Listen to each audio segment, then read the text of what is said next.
یه جایی دیدم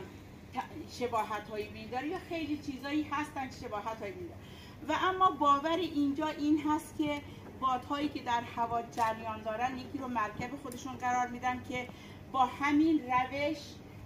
اونا رو یا ساکن میکنن تو بدنشون که دیگه اذیتشون نکنه، مریضشون نکنه، یا خارج میکنن از بدنشون که دیگه بره. و اسمای مختلف داره، دینگو مارو هست، نمیدونم شیخ شنگر هست، باد جن هست، ریاح الاحمر، باد سرخ هست، بادهای مختلفی هست که ما توی چند تا برنامه اونهایی که باور داشتن یا مثلا دیدن، مثلا میگن دینگو مارو چه شکلیه، نمیدونم باد جن چه شکلیه، اونایی که گفتن ما چند تا هنرمند آوردیم و بر اساس اونایی که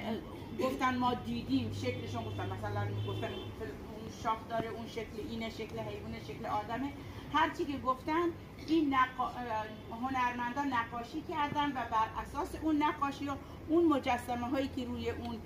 چوبا میبینی عین همون چیزیه که اونا تو ذهنشون بوده. متاسفانه چند تا حالا شکسته، حالا دوباره داریم چسب میزنیم واسه تمام شخصیت هایی که برای همین مراسم، برای همین زار در نظر گرفتن، حالا خیلی اسمای مختلف داره، ما همه رسم کردیم به صورت چیز و تو همین کوره سفالی که اینجا داریم گفتیم و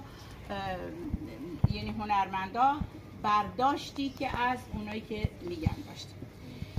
ما مراسم آیینی و سنتی خیلی زیاد داریم، همش هم کاربردیه. مراسم زار جزو دسته 4 مراسم آیینی هست و یک موسیقی درمانی هم میشه گفت. یه درمانی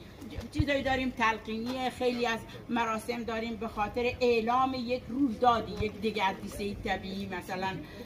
که چه فصلی پایان فصل صیادی باشه یا شروع فصل صیادی، و خیلی که اینجا جای بحثش نیست، ما وقت شما رو نمیگیریم و این شما و این بابا غلام که انشالله برامون میخواد یک مراسم خوبی اجرا کنه. متشکرم از شما.